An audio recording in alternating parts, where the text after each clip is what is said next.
Hello everyone. If you like my video, please subscribe, like and share it for watching upcoming videos. Thank you. Hello students, I hope everyone is in good health. Today I am going to start a new lesson, matter. Before I start this lesson, I want to say that you must have received the question answers as well as the written format of this explanation of this chapter in the form of PDF. I have already sent you through Parents Around.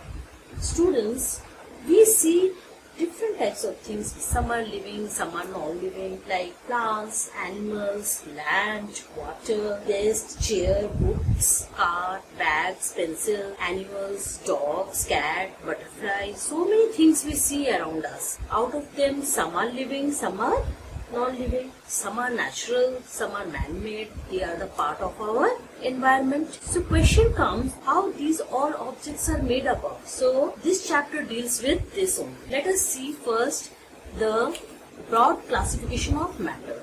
So matter has been broadly classified into two categories. First is the living and second is the non-living. Living are what?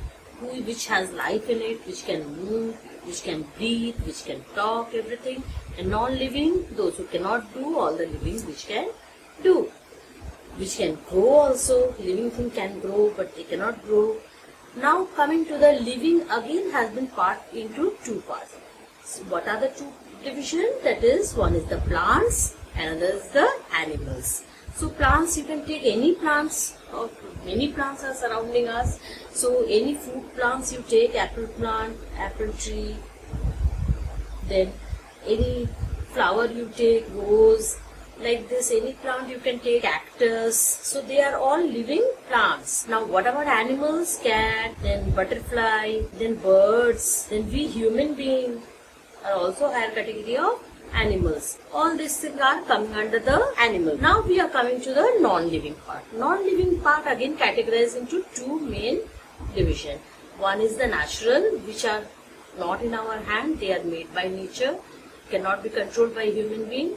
And one is the man-made. Man is creating, man is making it. Natural, anything you can take, sun, moon, we cannot make them. Day and night formation, we cannot cause them. Then man-made, anything you take, computer, desk, chair, yes or no? So like this building, so these are all man-made, which human being can make. But this is, we cannot make, they are not under the control of human being. Now all these things are made up of matter. Now let us see what is matter. Definition of matter. Anything that has mass and occupies space is called matter. But these are the primary characters that a matter should have. That means anything that has mass, mass means it should have some mass in it. That means by which you can say that it is having the weight in them. Weight means mass into acceleration due to that means Earth's pull is the weight. Now we are coming to the occupy space. Occupy space means what? Suppose I am keeping a pen here. It is occupying some object, some space in on the board.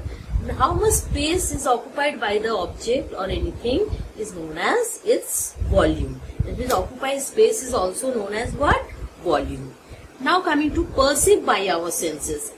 All the things that we have to touch and we have to see, then only they are matter. No. Air we cannot see. Okay, but then also air is a matter. Gases we cannot see. Colorless gases we cannot see. Oxygen, hydrogen, they are colorless gas. We cannot see them, but they can be, we can feel them. That means perceived by our senses. When the air is very strong, we can feel by our senses. By our skin, we understand that the air is very strong today. Now, what is the meaning of this offer resistance? Offer resistance means they, suppose if we walk during this air storm, then what happens? The air moves us back. Similarly, in the water also, when there is a water current in the water, try to swim against it, we cannot swim very comfortably. That means what? Water has the resistance. It is resisting us to go back. Similarly, in the storm time, thunder and storm, we cannot walk very comfortably. We are pulling back. Have you seen that the storms are pulling the roof of the hut? It also offers resistance. So these are the primary characters that a matter consists. But for definition, you can write these 2 points also. It will be sufficient for your classes. Anything that has mass and occupies space is called matter. Now the next topic is composition of matter. How is matter is made up of?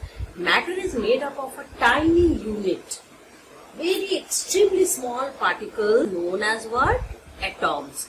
Because atoms are so small, it cannot be seen through naked eye. You need a very powerful microscope to see an atom.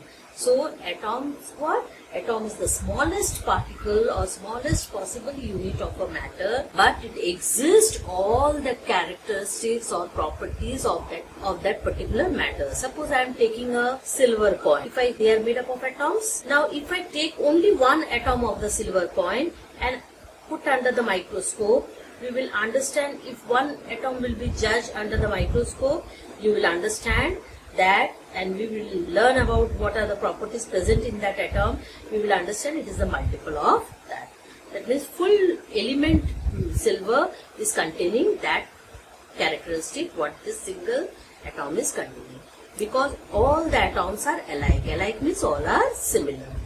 They are made up of extremely small particles called atoms. Now atoms are what? Atoms are the smallest possible unit of the matter that exists all the properties of that matter, but it may or may not exist in free state. It is very unstable. Generally we see that the atom of that particular matter, maximum of the elements matter, we find that they are very unstable, so they cannot stand in an atomic state. When more than one atoms come together, they make another smallest unit, that is the known as molecule. Okay, molecules are always stable, but they are also very, very small. You cannot see them through naked eye. They also need a powerful microscope to be observed. One single atom is the atom, and more than one atom, if they combine, they are no more now atom, they become the molecule.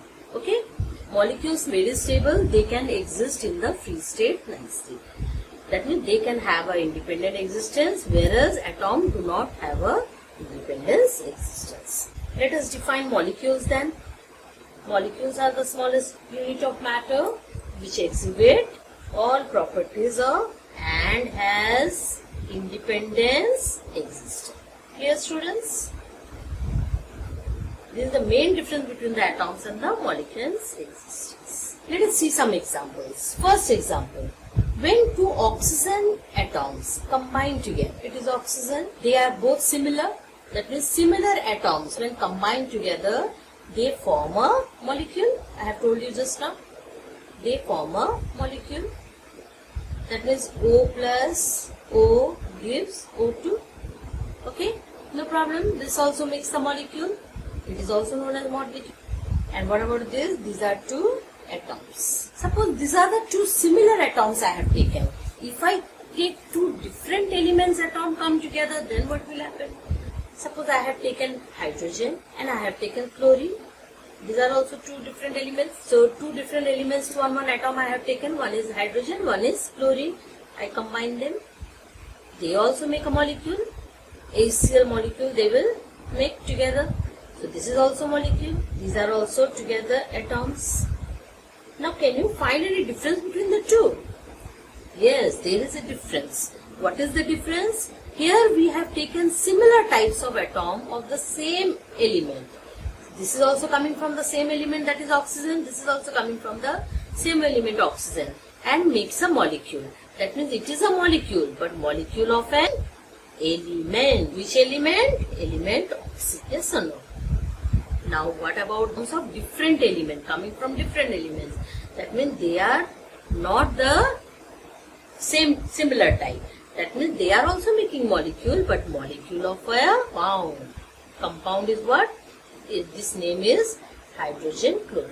You can take water also. Similarly, I am taking of this very known example, carbon dioxide. Carbon plus oxygen plus oxygen. These two are similar, but this one is not similar. Then what they will form? They will form a molecule. What is the name of the molecule? Carbon dioxide. It is a molecule, and these are all atoms. Two may be similar, but one is dissimilar. So when they combine, they are making a molecule of a compound. What is the compound? Name? Carbon dioxide. Clear, students? So from here, from this example, we come to know that molecules are of two types. Molecule of an element and molecule of a compound. With an example, we can easily give. Now, these molecules of a compound, these atoms are bounded in any type of ratio they can bind. No, they will bind in a fixed ratio. That means they will be always in a fixed ratio. I cannot change this. That I want here 2 will be there, here 3 will be there. I cannot put. HCl will be always HCl. I want to increase the volume, I can increase before the number. This one, this molecule I cannot disturb. This CO2 will be always CO2. I want more CO2, so I will make it change to C4, 8O8. That means I need more CO2. I cannot change this. This is a totally fixed one. If I want more volume of CO2, that means I have to change here. Before the CO2, the number will be increased. How much volume I want. Suppose I want 8, then 8 molecules of CO2. That means 8 CO2. Got it? This will be undisturbed. So, compound is always bears a where the atoms of elements are bounded in fixed ratio. You will learn, okay?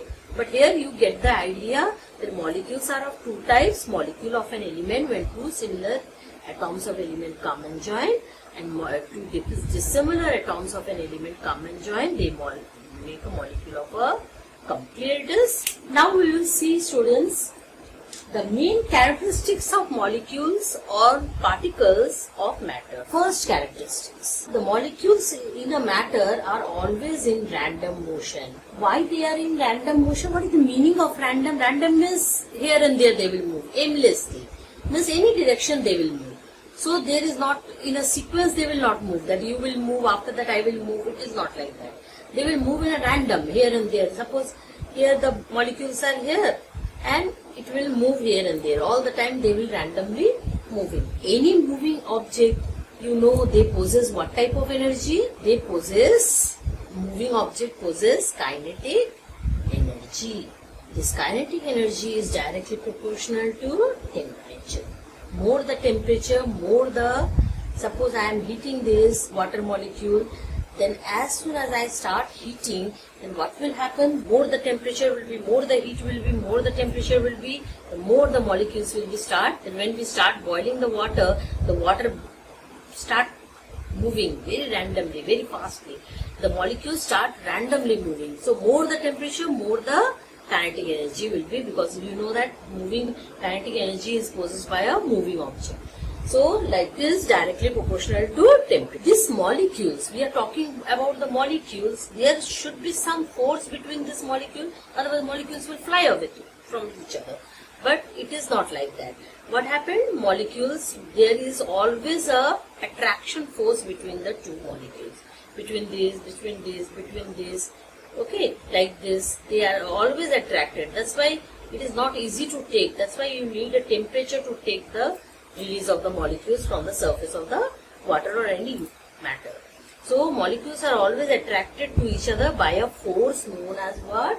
Intermolecular force of attraction. Molecules are attracted to hold each other or to hold by force called very important, this name you should remember, intermolecular or particular particles from particulars force of what? Attraction. Okay, so they are attracted towards each other by a force known as, and held each other. They are held to each other by a force called intermolecular force of attraction. And what is this space between these molecules are known as? You know, in a solid, molecules are held tightly to each other. Okay. That's why we cannot easily melt the solid. Liquid, you will see after little heating only it starts moving. That's why, because there is distance between the molecules of the liquid. And gases they are far behind from each other. That's why little bit give the heat, a little bit slightly change the temperature, the gases will occupy the space given to it. So There is a difference. You will learn about this later. Now let us see here the space between the two molecules are known as what? Particles of matter. Particles or molecules of the matter have what? Space between them. Space between them known as what? Is called inter. Inter why? Because between the two. Intermolecular space or interparticular space also, or you can say gap also, whatever. Okay. So these are the very important 3 characteristics of matter, and let us see some activities related to it.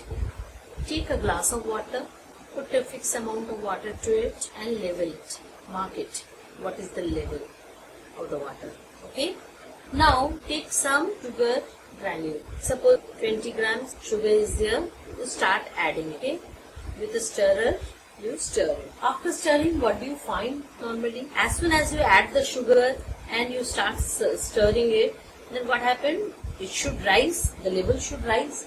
But the level is, after dissolving, the sugar gets dissolved into it, but you find that the level of the water remains the same.